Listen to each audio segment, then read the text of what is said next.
Salam sejahtera buat kita semuanya. Kami dari kelompok 8 akan mempresentasikan hasil diskusi kelompok kami. Di sini kami akan membahas topik mengenai asas-asas pendidikan masyarakat. Sebelumnya, perkenalkan saya Juliana Tracy Manjunta sebagai moderator dan Saya rekan Yuli. saya silakan memperkenalkan diri. Saya Yulia Santuri. Saya Markus Perkasmi. Baik, di sini kami akan membahas beberapa topik utama, yakni 1. Asas inovasi. 2. Asas penentuan dan perumusan tujuan pendidikan. Yang ketiga, asas perencanaan. Yang keempat, asas pengembangan program pendidikan formal.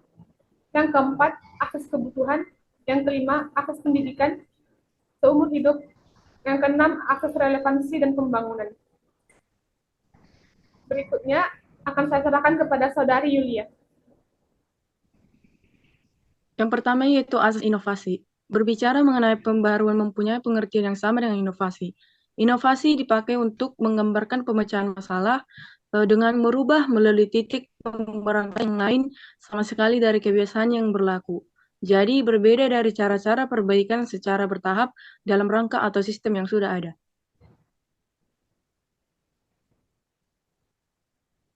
Yang kedua, asas penentuan dan perumusan tujuan pendidikan. Asas ini untuk berbagai tingkat usia pada anggota masyarakat merupakan langkah pertama yang harus dikerjakan di dalam merencanakan dan mengembangkan program pendidikan, baik non-formal maupun formal. Dengan kata lain, pada tahap ini kita dihadapkan pada persoalan-persoalan apakah tuntunan minimal,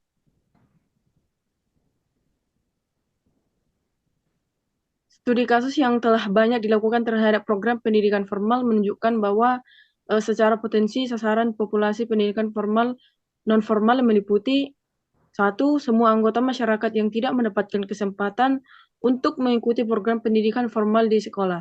Yang kedua, anggota masyarakat yang karena satu dan lain hal tidak dapat menyelesaikan studi pada tingkatan pendidikan tertentu secara bulat. Golongan ini dikenal dengan nama anak gagal atau drop out. Yang ketiga, anggota masyarakat yang meskipun telah menyelesaikan studi pada tingkat pendidikan tertentu atau formal, masih menganggap perlu untuk mendapatkan pendidikan melalui program pendidikan non-formal. Yang ketiga, asas perencanaan dan pengembangan program pendidikan non-formal. Untuk meningkatkan efektivitas serta efisiensi suatu sistem pendidikan, perhitungan secara teliti sudah dilakukan pada fase perencanaan sistem. Untuk memenuhi tuntunan di atas, masa berlaku asas perencanaan berikut. 1. Perencanaan harus diperhitungkan aspek kuantitatif dan kualitatif. Yang kedua, perencanaan harus memperhitungkan semua sumber-sumber yang ada atau yang dapat diadakan. Yang ketiga, perencanaan harus bersifat komprehensif.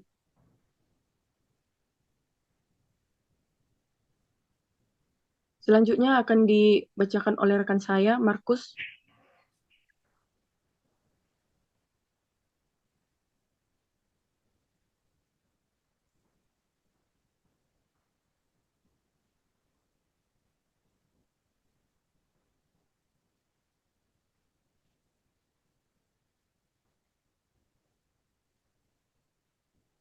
Kepada Saudara Markus, dipersilakan.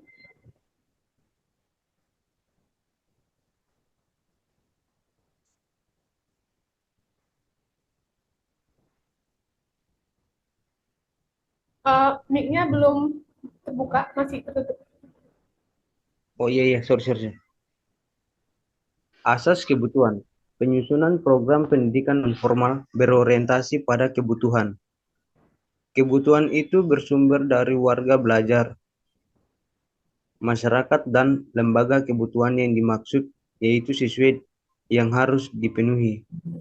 Definisi tersebut memberi batasan bahwa kebutuhan itu merupakan suatu keadaan atau situasi dalamnya terdapat sesuatu yang perlu dipenuhi atau terdapat sesuatu keinginan yang penting atau mendesak untuk segera dipenuhi.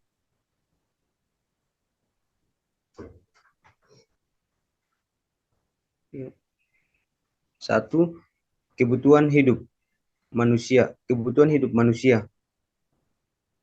Dua, kebutuhan pendidikan, suatu yang perlu dimiliki oleh seseorang dengan jalan belajar demi kemajuan dirinya sendiri, kemajuan lembaga yang ia memasuki dan untuk kemajuan masyarakat.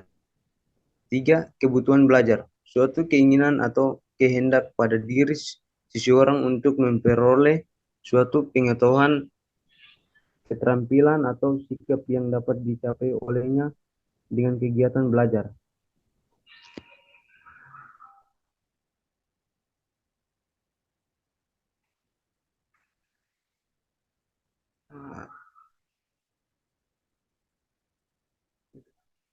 Asas pendidikan seumur hidup, bahwa pendidikan non-formal itu membina dan melaksanakan program-programnya dengan dapat mendorong warga belajar untuk terus belajar secara berkelanjutan. Kegiatan belajar tidak terlepas oleh ruang dan waktu, tetapi belajar untuk hidupnya itu dilakukan selama hayatnya. Asas relevansi dengan pembangunan, memberikan tekanan pada pentingnya program pendidikan non-formal yang dikaitkan secara erat dengan pembangunan masyarakat. Pembangunan ini dalam suatu kesatuan wilayah, baik di pedesaan maupun perkotaan. Pembangunan masyarakat sebagai sistem dan sebagai proses memberi arah ganda pada pendidikan non-formal. Sebagai proses, pendidikan non-formal berperan sebagai pendekatan pada dasar program lain dari pembangunan masyarakat. Baik, selanjutnya Baik, berikut sekian dari hasil presentasi kami. Kesimpulan yang dapat kami simpulkan dari materi hari ini, yaitu asas pendidikan luar sekolah adalah sebagai bagian dari pendidikan nasional yang memiliki landasan kebijakannya pendidikan itu. Karena pendidikan merupakan pilar utama terhadap pengembangan manusia dan masyarakat suatu bangsa tertentu.